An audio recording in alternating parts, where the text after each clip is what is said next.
Salam alaikum. Namaste.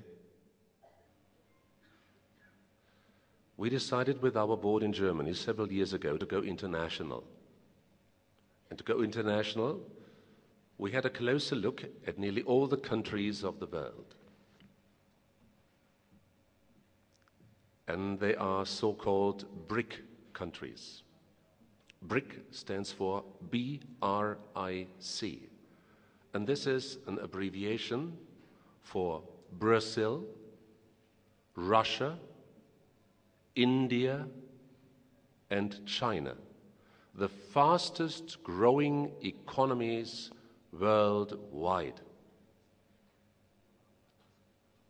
And then we had a close look to those 4 countries, because we wanted to choose just only one country to invest in and to go with it.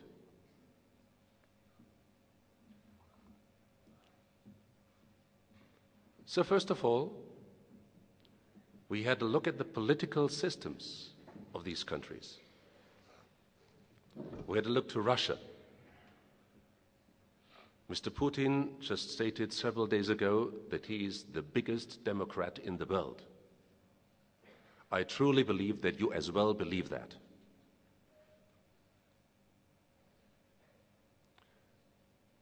We had a look at Brazil. Brazil just right now is a democracy. But for long years, it was ruled by a military dictatorship. And then we had a look to China.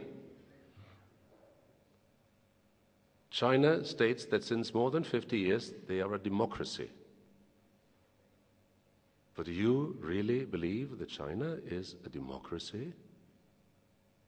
And I think they cannot compare to India. India is since 60 years now a real democracy.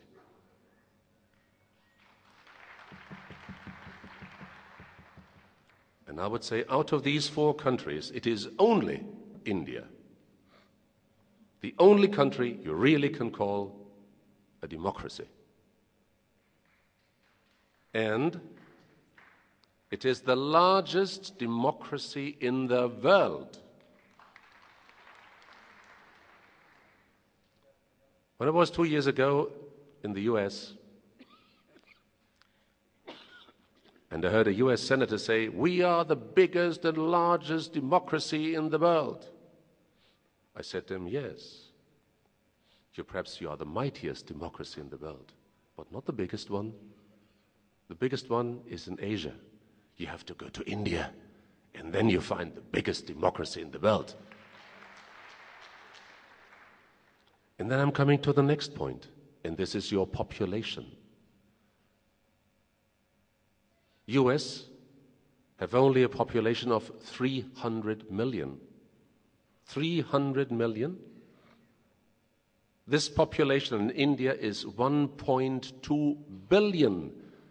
That means it's 4 times larger than the United States. And population-wise, it is the second largest country in the world after China. China has 1.3 billion. Russia has only 150 million. And what is most important, the population in Russia is declining.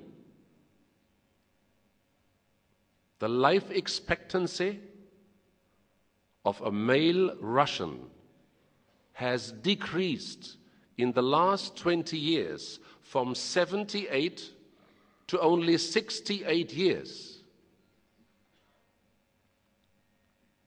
Do you think this is a true sign of growth? I doubt it. Brazil has only 200 million people. And what does that mean? Such a large population. This means a lot of consumers. a lot of consumers, and in the future, a huge buying power. What was for us as well very important, and this is the accessibility of the country, the accessibility of India. When I'm flying to India, the flight time is around about 7.5 hours. Of course, to Russia, it's only 3 hours. It's much, much shorter. But to the US, it's 9 hours.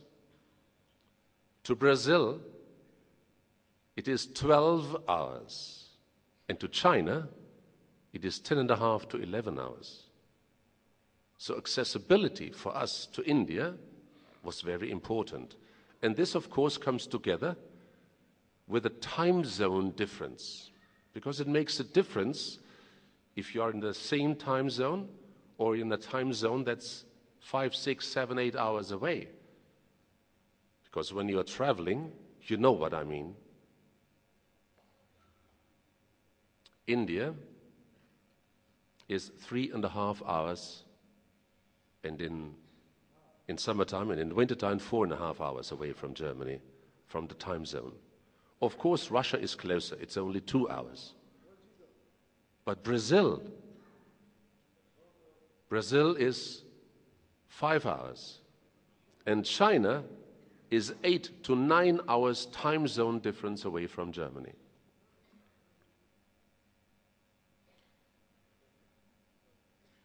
I said before, you have the second largest population in the world. And your population has one advantage. Your population is growing. The Chinese, they have the so-called one-child policy. Their population is not growing anymore, and like the Japanese population, it is aging. Your population is completely different. 50%, half of your population is below the age of 25, and 1/3 of your population is below the age of 15. And that means in the coming years ahead, a lot of people who want to buy cars, who want to buy houses, who want to buy fancy clothes, the women who want to have cosmetics, they want to have all the amenities you can think of. And that means sooner or later a lot of buying power that will come to India. And there is one more thing with your population. The young Indian is intelligent, he is dynamic, and he wants to learn, and he is able to learn fast. And that's why the biggest dynamics for India will come through a better education.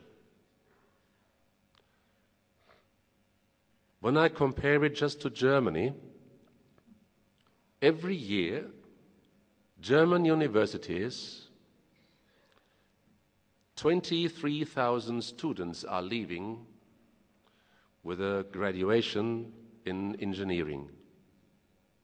In India, the number is 300,000. In Germany, it's stagnating. In India, it's still growing.